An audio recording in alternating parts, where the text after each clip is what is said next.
to episode 4 of the All Things Nothing podcast. Episode 4, we out here, we're grinding.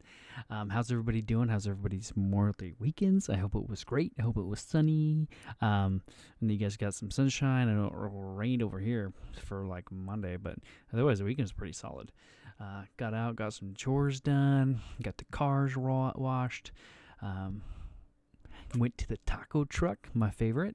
Got some tacos and some rice and some asada fries. The cilantro. I love a good taco truck. But I hope you guys got out there, had a good meal, maybe barbecued this weekend, maybe went to your favorite restaurant or whatnot if it was open for some takeout. Hopefully everybody had a great weekend. It was pretty crazy. So it was kind of crept up. I mean, everybody was saying it's Memorial Day, but everybody's pretty much staying at home right now. So it's just like, what? Oh, I just don't have to work on Monday? Okay, cool. Which is kind of nice. So anyway, what did you guys do over the weekend? What did you guys have? Did you guys do anything fun? Go out and have fun. Let's see. I downloaded Red Dead Redemption earlier last week. It just released on Xbox Game Pass. And so I was able to pick that one up, Red Dead Redemption 2, that is, and started my journey there. I got a group of guys that I game with, and we were doing some shenanigans there. I played the story a little bit. Story, solid, 10 out of 10. I know that it was like Game of the Year or that it had high remarks, so it pretty much got 10 out of 10 from most people, like 10 out of 10, 9 out of 10 for the most part. But it is quite the game. There's a lot of content packed in there, which is insane to me. There's a lot of attention to detail as well. I mean, I've played Grand Theft Auto online, and I played Grand Theft Auto, but I mean, Red Dead is a whole nother level of attention to detail. It kind of takes it back to old San Andreas, if you remember ever playing that. You had to go work out. If you wanted to be have your strength and be buff and have stamina, you needed to run around and increase your stamina. You needed to work out. You needed to eat. Otherwise, you'd just get super skinny. So you'd have to actually occasionally stop to eat so you can make sure you stayed healthy, so you could have good health. There was just a lot of sort of those niche, those little attention to details to improve your character or to better your character. I mean, if you ate too much, you can turn into a fat guy, and then you could just start running all over the place and increase your stamina, and then lose all the weight, and then become like a skinny, scrawny guy. But yeah, Red Dead's sort of like that as well. It's crazy. I didn't realize how in depth it was. I mean, just riding your horse and giving your horse attention and everything like that, you increase the bond between you and your horse, which gives it better stamina, gives it better health, gives it better abilities that you can perform with your horse, which is crazy. And then with your guns, you can buy gun oil from the general store, because over time your guns will guns sort of skill and accuracy and power sort of dissipate because they haven't been cleaned, and you need to buy gun oil to clean your guns. I didn't realize that was a thing, which I thought was very cool. Let's see, just regular eating, cooking. I mean, kind of like the same thing as San Andreas. You need to eat on a regular basis. If you run, you increase your stamina. If you don't eat, your health goes down. If you eat too much, your health goes up, but your stamina decreases. So there's all kinds of things that you need to pay attention to. And I think that's part of the real game. In the online game, there's some minor differences between the two. But, man, and I mean, I ran behind my horse the other day, got kicked in the head. I mean, we all know that, walking behind animals like donkeys or horses, you shouldn't walk behind or make quick moments because they'll kick, because it's just like, hey, I don't know what you're doing back there, but get away from me. It's just kind of like their response. And so I did that in Red Dead and got kicked in the head, and had to have my teammate revive me. That was a lot of fun. I mean, anytime you play like a game like that, you always drop in with your friends, and then the first thing you start doing is start shooting them. So, of course, that's kind of what we had to do. So, me and a buddy of mine, we met up. He came to my camp. We started emoting and learning the controls and emoting on each other. And you could like flourish. You could use a flourish, which is like, you do like you spit on the ground in disgust, and then you could flourish it, and he like does an extra like big spit essentially. And so he thought he was flourishing, and was you the shoot button in Red Dead is with the right trigger, and the flourish button is also right trigger, but you have to do it during the emote phase. And so he didn't do that, and so he shot me. And so my camp's sort of AI was right there, and we were just emoting and having a good time back and forth. He shot me, and I was like, oh, okay. And my guy AI got pissed off and shot him right in the head. And he died, and I was like, wait, what had just happened? Because I was still trying to learn myself, and he tapped him, and it was hilarious first encounter. I know it was probably not that cool for sure, but it was fun. And then we went on a few things. We became bounty hunters. We rolled the open plane. Did some hijacked a train. Rode that around the countryside. Man, the game is intense, and there's a lot to do, but it's a lot of fun. I mean, it's kind of like the old West days.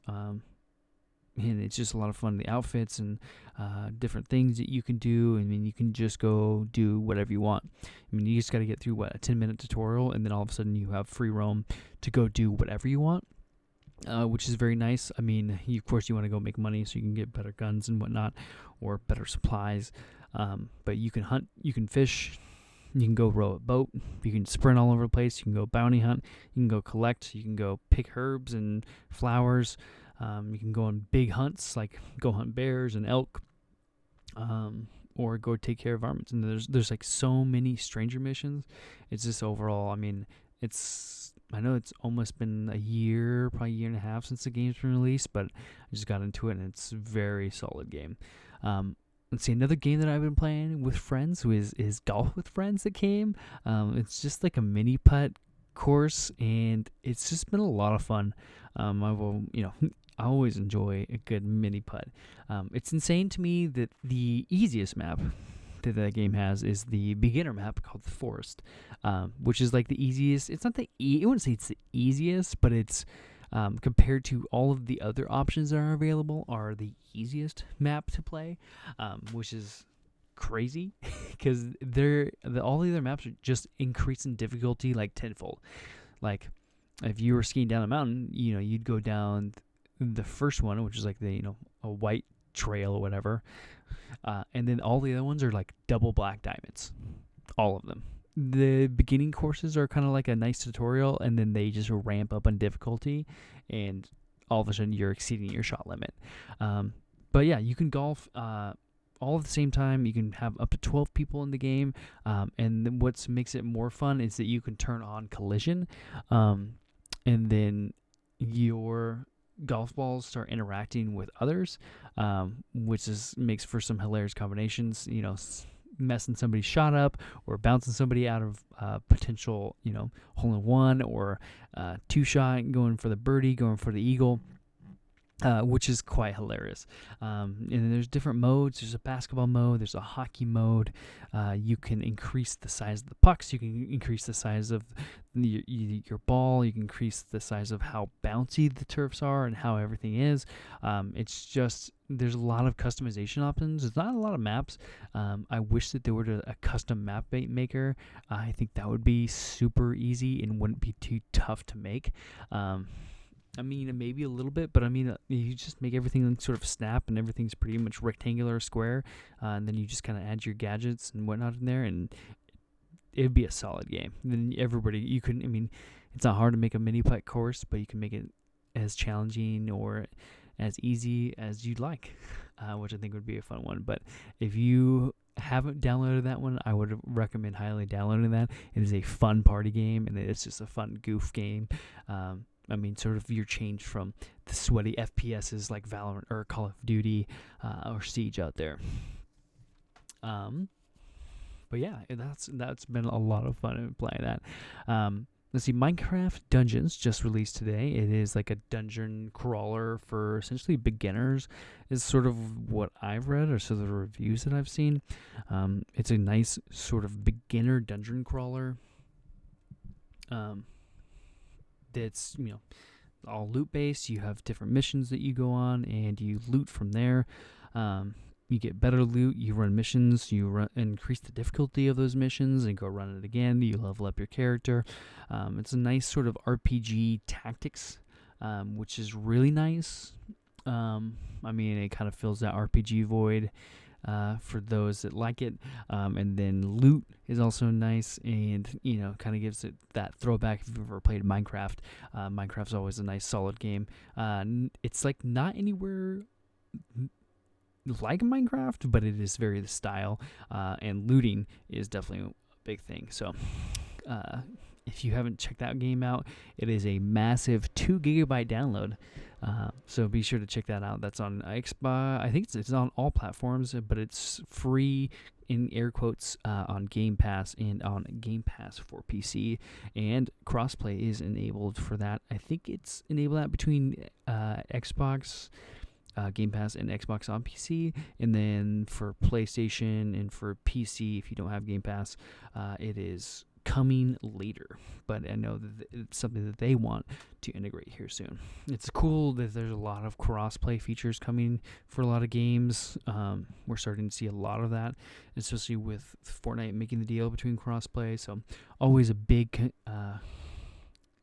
champion for having games with crossplay. It just makes it so much nicer, and people can game wherever they choose, which makes it super nice. You don't need to choose. The whole console war debate can be over, and you can just game however you feel like gaming, or whatever system that you want, and you can play with your friends no matter what. So, and luckily there's other party chat systems like Discord or whatever you choose to use. I mean, what was it in the back? The Zoom or something like that we used to use quite a bit. Skype, that's what it was. Everybody used to use Skype a lot. But yeah, speaking of Fortnite, some good, this sort of crazy news. It's not really big news, but they over the weekend debuted the new trailer for Tenet, which is Christopher Nolan's new film coming out, which looks crazy. It's sort of like this time backwards, time forward sort of movie. I'm really looking forward to it. But Fortnite debuted that trailer in their live game, which is maybe not that big of news, but it's so crazy that now you can essentially load up your video game, load up your favorite game. I mean, Fortnite might not be your favorite, but you're starting to load into these games and watch a debuting trailer with your character on your screen. It's like a screen within a screen. It's screenception. But, I mean, Fortnite continues to make waves. I mean, they've had 3 events now, I think. 3 or 4 events. They had the Marshmallow concert, and then most recently they had their other concert. I just forgot his name, but I mean, the whole thing was fully animated. The Marshmallow wasn't super animated. I mean, he came up on stage and everything like that, but the Travis Scott is what it was. But the Travis Scott thing was fully CGI, and they had him like all around the map and interacted with things, which is just so crazy. It was a great event, and it had, like, the audio was great and everything was very cool. And it's so cool to see games doing that and integrating that sort of concept. So, and I'm looking forward to more games sort of taking that on. I mean, Fortnite sort of came, and then they sort of changed the BR landscape from what it used to be. You know, PUBG and King of the Kill were big things, but I mean, I feel like Fortnite really started changing that. I mean, they started having their seasons, and they started having in-game events that just changed the map, changed the way you play, changed everything about it, and just reinvented that process. I mean, have they reinvented it for the better or for worse? Yes, they have, for the better and for worse at times, but they continue to sort of lead the charge in the changing of BR games, and we're starting to see that with Call of Duty, more recently where they had an event where the dam was essentially starting to break, and we're starting to see changes in the Call of Duty map, which is kind of cool to see. But yeah, I'm kind of looking forward to how all these BRs are starting to change and how everything's starting to go. Getting into some little bit of gaming news. Let's see. So Xbox Game Pass and PlayStation released their free games for June. Xbox for June games, their game is going to be Shantae and the Pirate's Curse between between June 1st and June 30th, and then on June 16th they're releasing Coffee Talk through July 15th, and then on Xbox 360 they got Santa Mora, and then on Xbox they have Destroy All Humans, which is good. Not big names, but very cool games coming too. I mean, free's always really nice. And then PlayStation's free games of the month are Call of Duty World War II, and their second game is yet to be announced. And I mean, we're sort of ramping up for this big time in June, where we start talking about E3.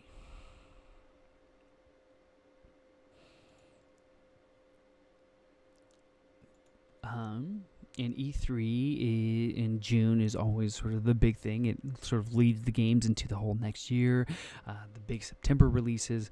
But E3 has been canceled due to COVID, and there's a slew of events that are going to be happening in between then, which is going to be fun.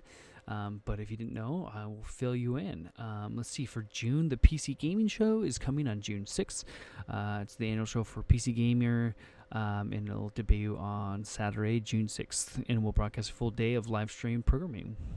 And then on June 11th, you have the EA Play event, and they'll have a live broadcast. It seems like most EA, they normally debut on that sort of Sunday with all of their stuff, but they are debuting on Thursday, June 11th at 7 p.m. And then also on that, their Cyberpunk 2077 is having the Night City Wire event, and they'll have a live stream from CG Projekt Red. June 22nd through July 20th, they'll have Day of the Devs. It's just kind of the Game Awards creator, Jeff Kingley. It will hold two separate developer showcases, one on June 22nd, and another one on July 20th. Both events will be live streamed and featured gameplay, news, and musical performances. June 23rd, you got New Game Plus Expo. The New Game Plus Expo will bring together 14 developers and publishers, many of which are headquartered in Japan, for an event live streamed on Twitch. In July, you have the Xbox Game Studios Showcase, and they haven't announced a date yet. July 12th, you'll have the Ubisoft Forward. July 4th through August 2nd, you have EVO Online. If you've ever played EVO games or the EVO Fighting Game Tournament, that they'll have a debut there. In August, you have Gamescom, August 27th, and that is so far it for what's being announced as far as big events, big gaming events. And sort of leading into that, I just wanted to touch on topic one, which was sort of esports centric. But I kind of wanted to focus on the COD League. If you didn't know that was going on, I mean, with everything going on, esports can still continue playing online, which is really nice. Because they don't have to meet up, they just can kind of play online. And I know that most of the COD League is supposed to be set up for like in-person game events, which was really nice. But if you didn't know, the COD League, I think that they've had 1, 2, 3, 4, 5, 6, 7, 8 events now. Most recently over the weekend in Seattle, called the Seattle Surge Home Series, and I saw a bunch of teams. And if you didn't know about the COD League or who the players are, there's a lot of people who've reunited. COD League was a new thing that sort of saw it mirror the Overwatch League. Teams had a 100K, or I forgot what the buy-in was, but it was some like 20. I think it was like $20 million buy-in for your team, and then they made cities to where you were going to play from there. So they've got a Chicago team, they've got a Los Angeles team, they have a London team. They've actually have two Los Angeles teams, and New York team, Seattle team, Chicago, sort of all over. They have a Paris team, they've got a London team. But yeah, it was sort of a huge buy-in, but it sort of made it like city, so more like NBA or professional sports where you played in your city and you had like home games and away games and everything like that. But most of those were just kind of made the circuits around where they played. But yeah, if you didn't know, it's sort of crazy because I followed the Call of Duty League, or at least the championship series in the past. And I mean, when it was just players, you could follow easy because you just tune in, you had your favorite team, and you could follow up from there. Now that they're in sort of leagues, it's a little bit different, because you need to actually look up that team and then look up the roster.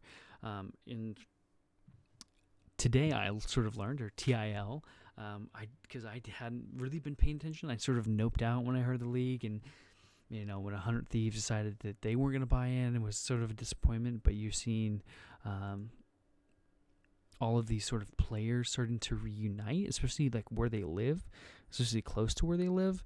And I won't go over all of the teams' rosters, but what I thought was very cool, I mean, I followed Optic Gaming COD team quite a bit in the past, but the Chicago Huntsmen, they had, you had that huge dynasty Optic Gaming team, Scump and Formal.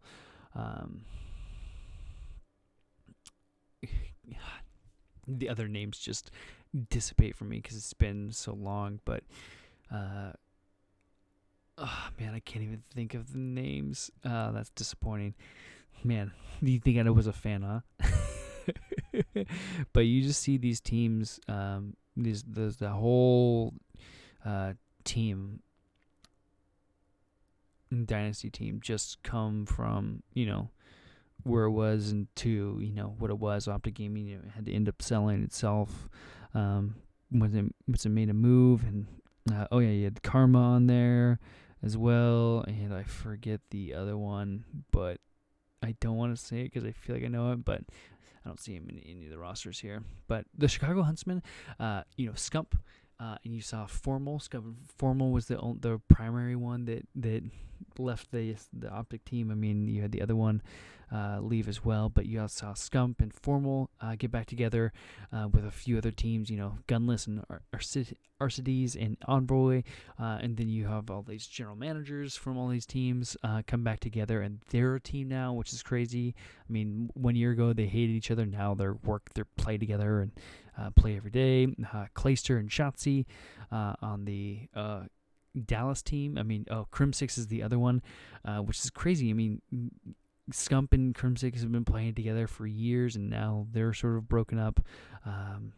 And then on the Florida team, probably won't know. Pristini's on a substitution. Maniac, Nick Kirshner from the Optic Gaming previously is a substitute for that team. London players are on there. Let's see, on the other Los Angeles team, you have quite a bit of people, and then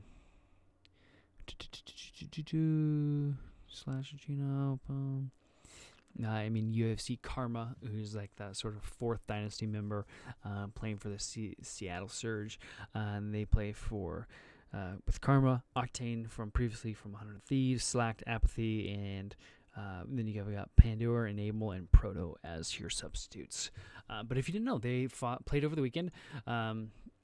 First games were on Friday. You saw like the Chicago Huntsmen beat out the Paris Legion, and then the London Royals beat the Los Angeles Guerrillas. Then you saw Optic Gaming from Los Angeles lose to Minnesota Rocker. I'm not going to go over the full details, but just kind of looking over here, it was so cool to see Esports back in session and sort of playing. Really cool to sort of be that. On Sunday, it's crazy that they have a couple games on Friday, then they have a crap ton of games all Saturday, and then Sunday, they did have a game Sunday. It was so weird. They have it broken up in their on their website here. But it's crazy to me that, they only had 3. I mean, they take sort of the semifinals and finals on Sunday. But you saw Optic on the last day, or Championship Sunday. Optic Gaming and London Royals play each other. Optic Gaming lost to London Royals. And then the New York Subliners versus the Chicago Huntsmen. And the Chicago Huntsmen beat the Subliners 3-1.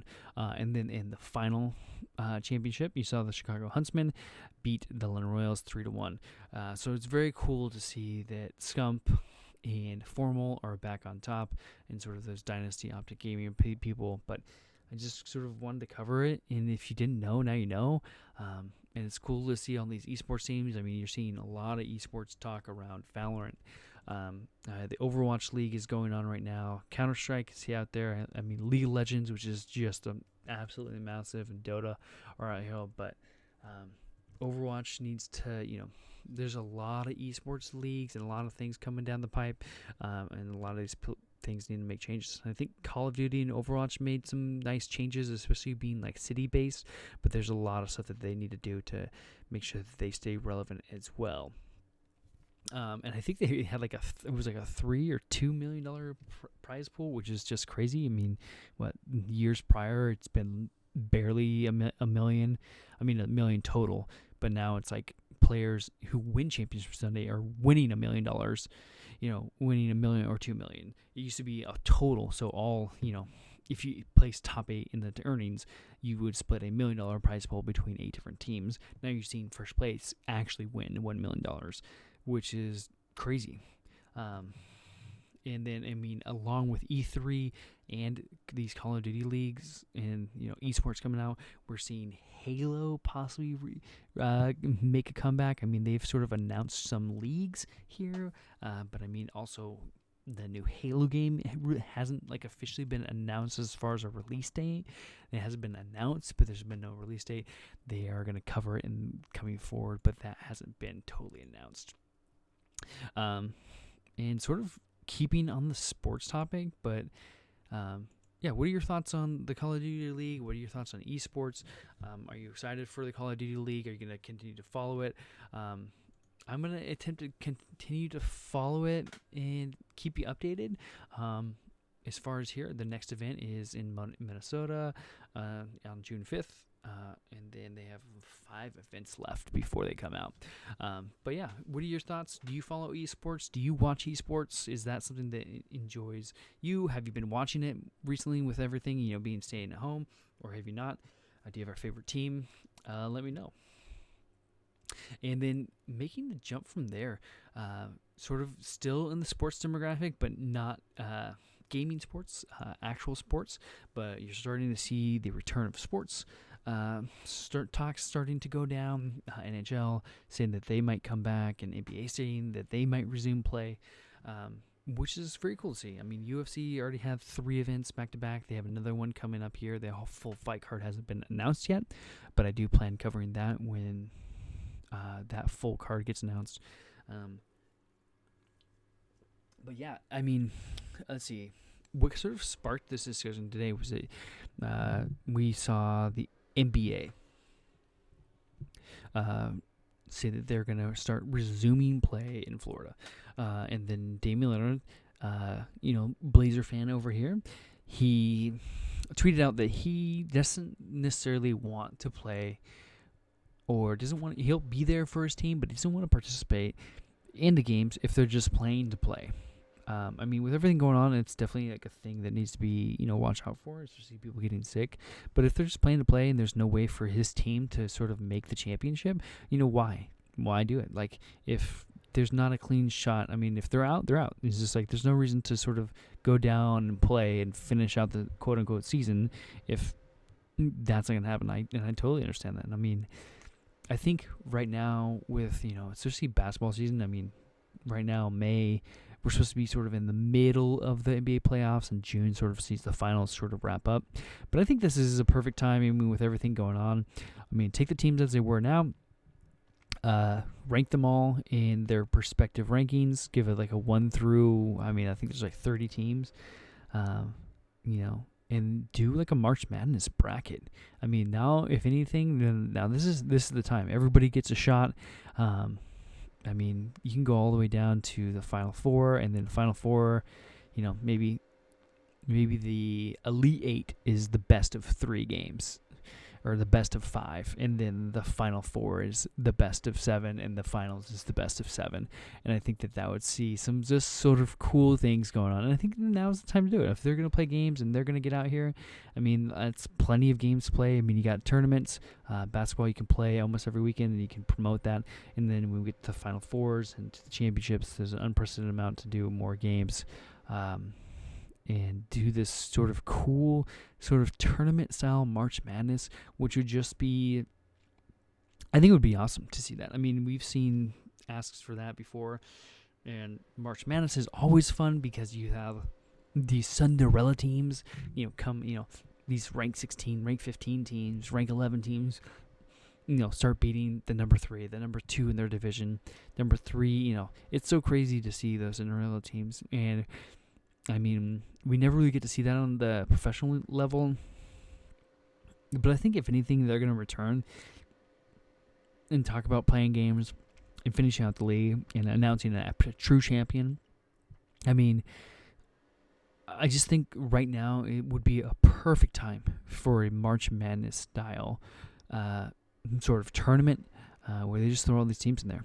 I mean, you can even go from the top 16s, like best of 3, so you start getting some actual real results, and then Elite 8's best of 5, and then Final 4 and Finals is best of 7. So, I mean, you got plenty of games to choose from. You can make it a best of series, you can make it single elimination, you can make it a double elimination tournament. I mean, just making it, by simply making a double elimination tournament, you don't run into the issue of, you don't run into the issue of, it's potentially like the number 1 team right now, the Lakers, losing their first game to, by mistake, not have a chance. That would be disappointing to have these big teams and, people who've worked their butt off for what they've gotten so far in the league, and then to just lose it all. But, I mean, it's also the name of the game.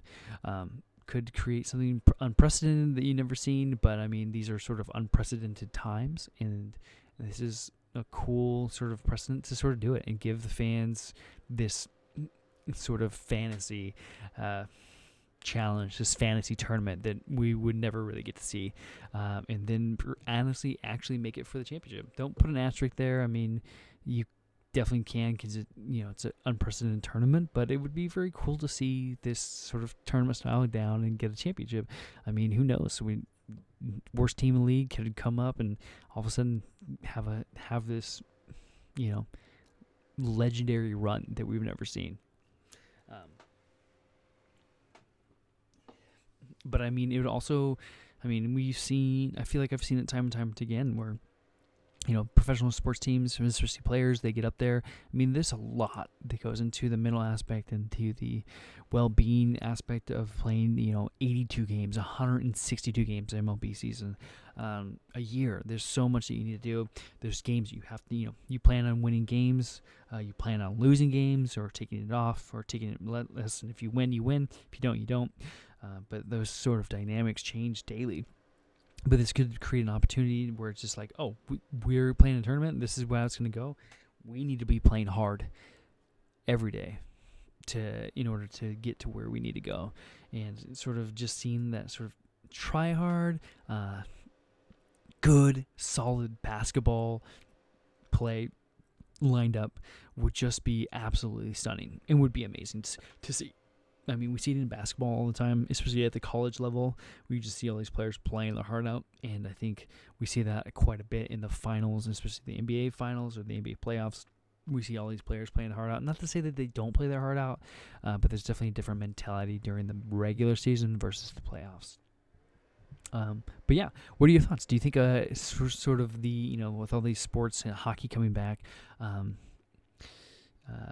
basketball coming back. I think that's the mainly two. I mean, we're sort of a month into baseball season, but it's not the playoffs yet. I mean, those sports teams can just pick up, and have a shortened season essentially. But with these teams in the playoffs, what do you think? Do you think a tournament, March Madness style tournament, would be a good return? I think that would be a unique opportunity to do it, and it would be a lot of fun to watch. And I would definitely be tuning in if it was that. What are your thoughts? Do you think that's cool? Do you think not? Do you think they should just go back, play the regular season out, and announce like a true champion? Not to say that they wouldn't be a true champion, but yeah. What are your thoughts? Do you think that's a cool idea? Do you think it's not a cool idea? Let me know. Anyway, let's get to the question of the day. What was your show and tell when you were, when you were a kid or when you're now?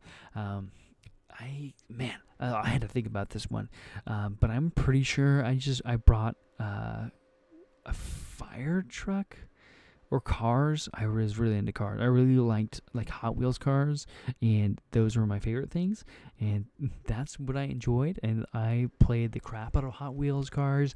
I would do destruction derbies. I'd have tracks all laid out. That was my sort of show and tell when I was a kid. But yeah, what was your show and tell? Let me know. Reply down in the comments button down below if you're on YouTube, or you can comment down below on SoundCloud as well. But yeah, I appreciate it. We're getting into episode 4. Let me know if you have any constructive criticism for me. I'm out here sort of grinding. I've been these last 2 episodes especially. I sort of put together more of a structured format for it. I think it just lets it run a lot smoother when you just have a sort of topic to run through. The freeform was a lot of fun. I had a lot of fun with it, but I think that I sort of waned off on too many topics, and it sort of led me astray. But I think that this sort of format, it's kind of what I want to go. Do some news in the beginning, especially some gaming news and some sports news. I know these last couple episodes have been really sports oriented and gaming oriented. That's kind of a lot what I've been into.